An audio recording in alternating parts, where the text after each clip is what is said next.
Oui, vous savez, le Maroc et le Sénégal, le Maroc et le Mali, le Maroc et la Mauritanie, dans le passé, il n'y avait pas de frontières. C'est pareil du Sénégal jusqu'au Nigeria. C'est les mêmes personnes qui circulaient. Et il n'y avait pas la douane, il n'y avait pas la police aux frontières. C'est ceux qui pouvaient bouger qui bougeaient. Il fallait juste avoir un cheval ou des bateaux pour pouvoir bouger. Le Maroc, ceux qui ont les Almoravides, qui ont conquis Marrakech et le sud du Maroc, avant de s'attaquer au nord, ensuite d'aller en Andalousie. C'est ces mêmes Almoravides qui étaient au Sénégal.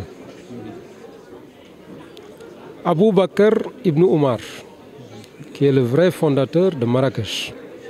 Ensuite, Youssef ibn Tachfin a fait la fondation la plus connue. Mais disons, si vous regardez les livres d'histoire, on vous dit que c'est Abou Bakr ibn Omar qui est le fondateur original. Celui-là, il est le père de Ndiaye Ndiaye. C'est son père. La mère de Ndiaye Ndiaye est tout couleur. Son papa, c'est Abou Bakr ibn Omar.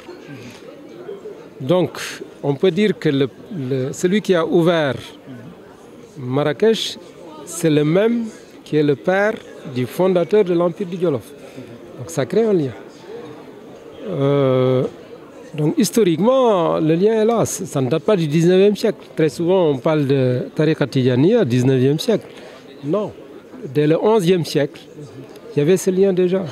Moi-même qui vous parle, en 1400 et quelques, mes ancêtres étaient marocains, père comme mère.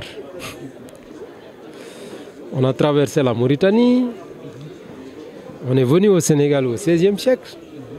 Et voilà la situation aujourd'hui. Donc c'est les mêmes familles.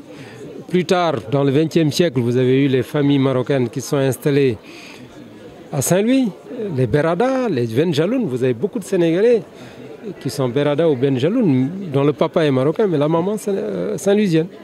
Donc ce lien de sang, ce lien historique, il est là. Le lien géographique aussi, le Maroc est bien dans l'Afrique de l'Ouest. Donc vraiment, c'est tout à fait naturel que ce pays, constatant que l'Union du Maghreb arabe ne fonctionne pas, notamment à cause du différend avec l'Algérie, a choisi de regarder vers son sud et de donner la main à ses frères de la CEDEAO. Et donc on devrait répondre favorablement à cette main tendue et accueillir les bras ouverts le Maroc.